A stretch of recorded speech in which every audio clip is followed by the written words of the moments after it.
Hi everyone, welcome to the Classic Code. It's a live online job-based software training institute. Okay.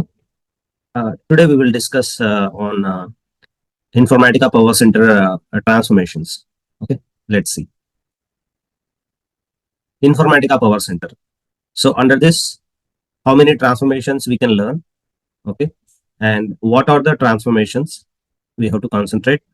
Okay. So which one to concentrate more on these things and which one to concentrate a bit less? And whom to contact in case of any understanding issues. We will see these topics in this video. Let's go ahead. Okay, please watch this video till the end to understand better. Okay, let's move on. So basically, there are 23 transformations we can concentrate to get a better job opportunity. Okay, so out of these 23, no need to concentrate on all these 23 at a time. Okay, so we can segregate into two categories. One is most important and regularly used transformations. Those are, and second segment is those are rarely used but important. You should know at least. Okay, what are those transformations?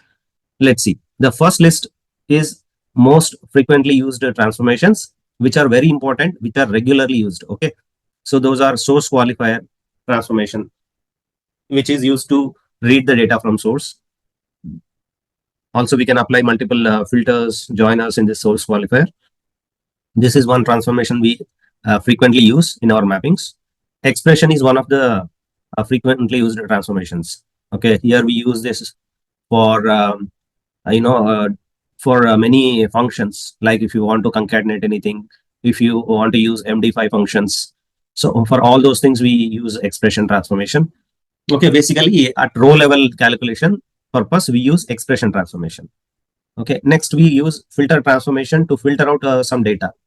I mean, though we have option to filter out the data in source qualifier, we also use filter transformation if the source is a flat file. So since we don't have option to filter the data in the source qualifier, if the source is a flat file, we use filter transformation. Okay. So this is, you have to learn. And a router transformation, which is the advanced version of filter transformation.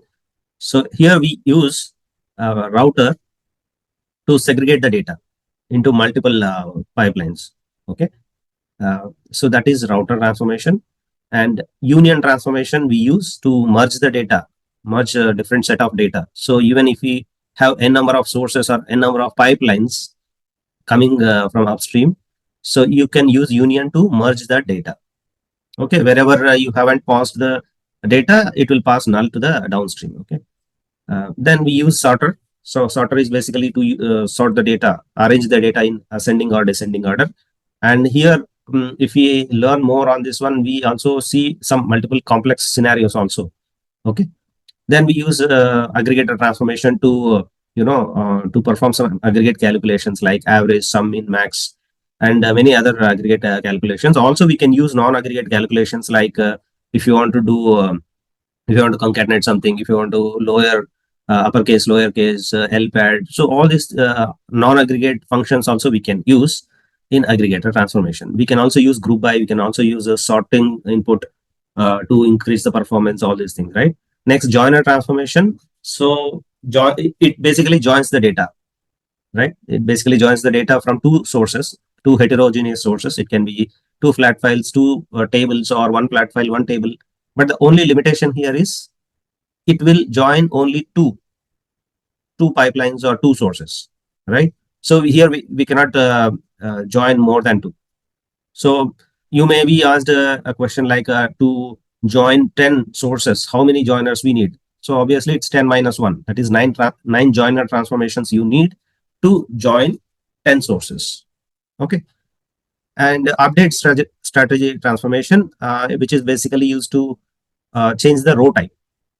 Okay, insert, update, delete, and reject. So these things we can change using update strategy transformation.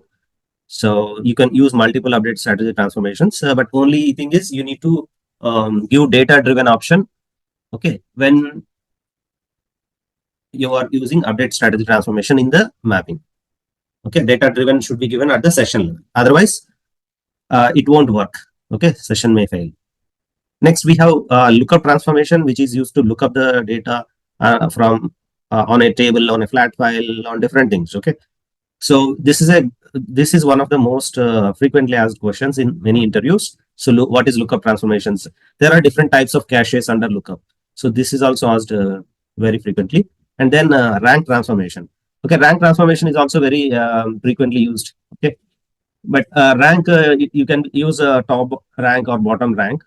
Okay, then we have sequence generator transformation, so which basically used to generate sequences. So we have next val, current val. So there is usually many people confuse between what is next val, what is current val. So don't worry, you can go through the materials or you can contact us to learn more about sequence generator. Okay, so these are the 12 frequently used transformations we need to learn. Okay, next we can also learn the rarely used but which are most important transformations.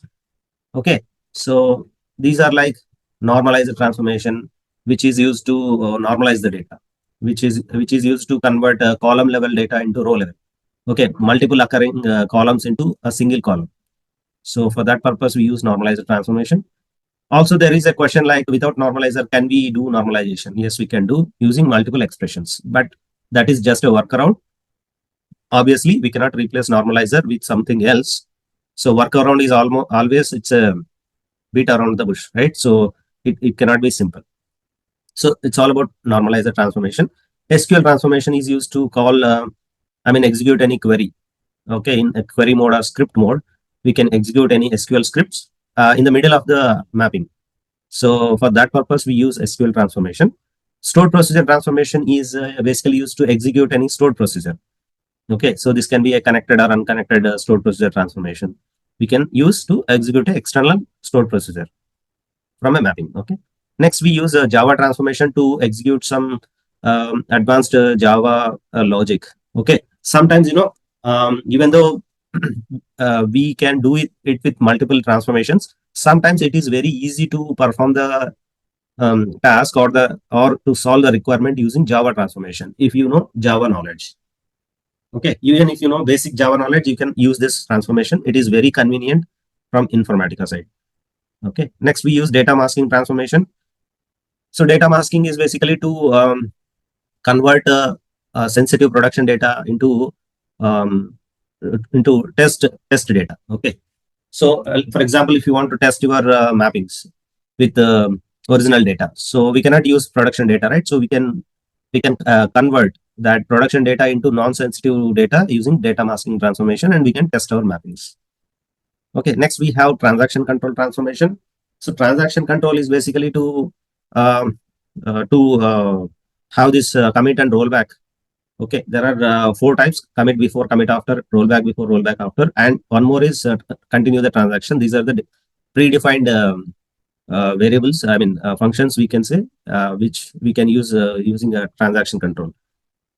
Okay, next we have XML source qualifier transfer. Yeah, one more thing we can consider under transaction control is we can create flat files dynamically using transaction control based on in every transaction. If there is any change in the field value, we can create a new file. Okay, that is possible through transaction control. And XML source qualifier is basically to read the XML data.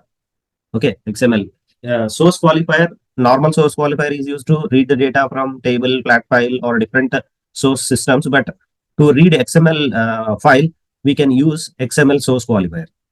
Okay, XML parser is basically to parse the data. XML data into relational data. XML builder is basically to build the XML. So relational data into XML. Okay, and input transformation, output transformation, these are used in Maplet. So these are the 11 transformations which are rarely used, but these are most important transformations we need to learn. So apart from these 23, there are other transformations also, but those are not very much needed. So if you want to, if you are looking for a job and or if you want to perform your job better, so it is advised you can go through all these 23 transformations. Okay, that make you better and your job much better. Okay, so thank you very much. If you have any questions, please contact us. So you can contact us through the classicode.com. This is our website. You can reach us, or you can also message us on WhatsApp 8919 779 311. We will try to answer your questions if you have any issues. But if you have any questions or if you want to learn the concepts better, okay, you can contact us. We will train you on these all these transformations in a better way. So we have different modes of learning. Okay, if you want self-paced learning, we will provide. If you want the live classes, we can provide. So all these things we are providing through the classic code. Okay, so my name is Shashidhar. I have 14 years of experience. So please reach us if you have any requirement issues in your project and all. Okay, so finally, I would request you all, please like, comment, and share. Also, if you don't like this video, you are always welcome to dislike. Finally, I would request one more thing is please subscribe our channel so that if more subscribers, our content will go to many people, they will get benefit out of it. Okay. So we also explain the concepts in local language like Telugu. If anyone have any issue in understanding in English, they can learn in Telugu also. Okay. Yeah, thank you very much, guys. We will see you in the next video. Thank you very much. Bye.